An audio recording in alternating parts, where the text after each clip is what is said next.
Hello everyone, my name is Jane, and on behalf of the Colorado Department of Revenue, it is my pleasure to walk you through this video on how to make a payment using direct debit on Revenue Online. You can pause and rewind this video at any time to review the information provided. Let's go ahead and get started. To access Revenue Online, you can go to Tax.Colorado.gov and click on Online Services in the top menu bar of the homepage. If you are on a mobile device, the menu will be a drop-down menu in the top right corner of your browser window. From the Online Services page, select Visit ROL in the Revenue Online box. You can also get to Revenue Online by entering Colorado.gov/Revenue Online in your search bar.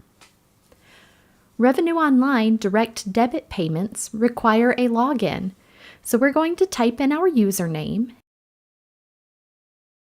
and our password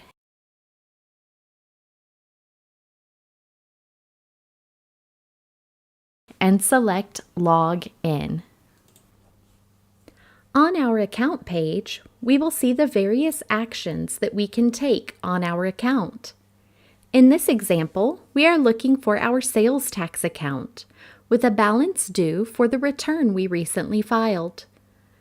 Under the Account tile for the sales tax, we have the options to select Make a Payment, File or amend and view returns or payments, add or close sales tax locations, and additional actions. We're going to select Make a Payment. On the next screen, we see the option to enter our bank account information. We're going to select the type of bank account that we have, which is checking, and then we're going to type in our routing number. Once we hit Tab or select the next line, the bank name will populate based on the routing number, and we can verify that we typed in our routing number correctly.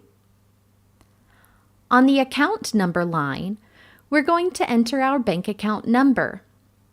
Then we will type that bank account number a second time on the Confirm Account Number line.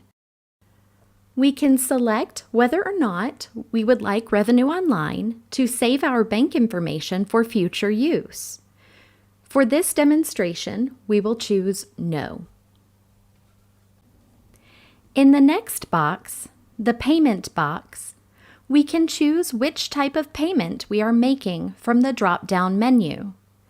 Our first option is Bill Payment. A bill payment is an amount intended to pay off a specific bill item.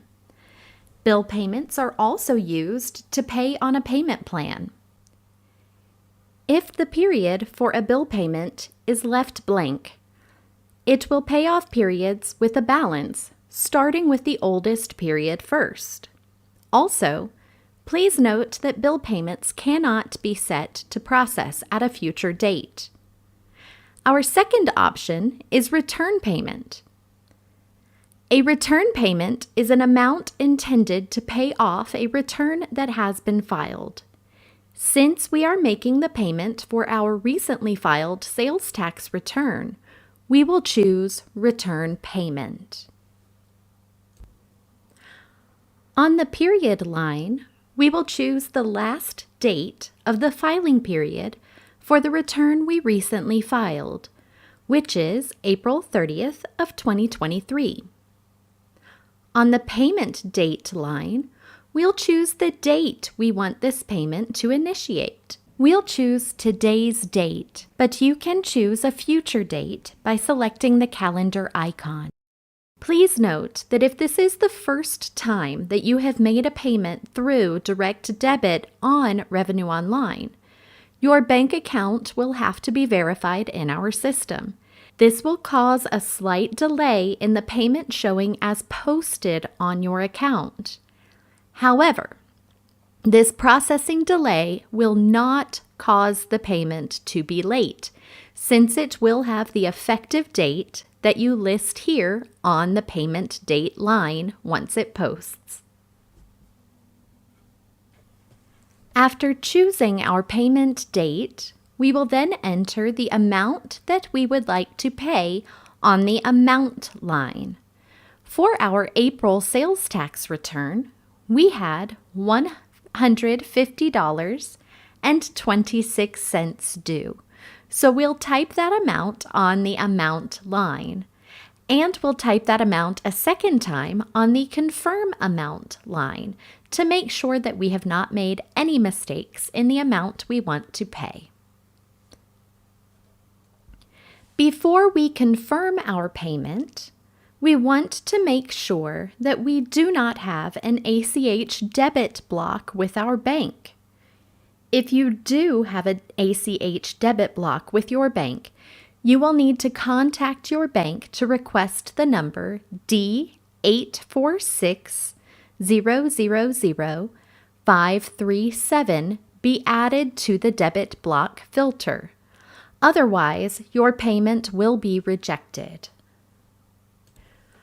Once we are ready to make our payment, we can select Submit at the bottom of the page. A pop-up will appear to confirm the payment, and we'll enter our password, which acts as our signature on this payment submission. Then we'll select OK at the bottom of the pop-up. Once the payment is submitted, we will receive a confirmation number. We highly recommend recording this confirmation number by printing the confirmation page, saving a copy of the confirmation page, or writing the confirmation number in a secure place. We have a variety of resources and tools available for you if you need help making a payment. The Colorado Department of Revenue aims to make complex tax information easier to understand to enable accurate and on-time tax filings. My name is Jane, and on behalf of the Colorado Department of Revenue, Taxation Division, Education and Training, thank you for watching this video. The Colorado Department of Revenue is always here to help you be voluntarily tax compliant through information, education, assistance, and customer service.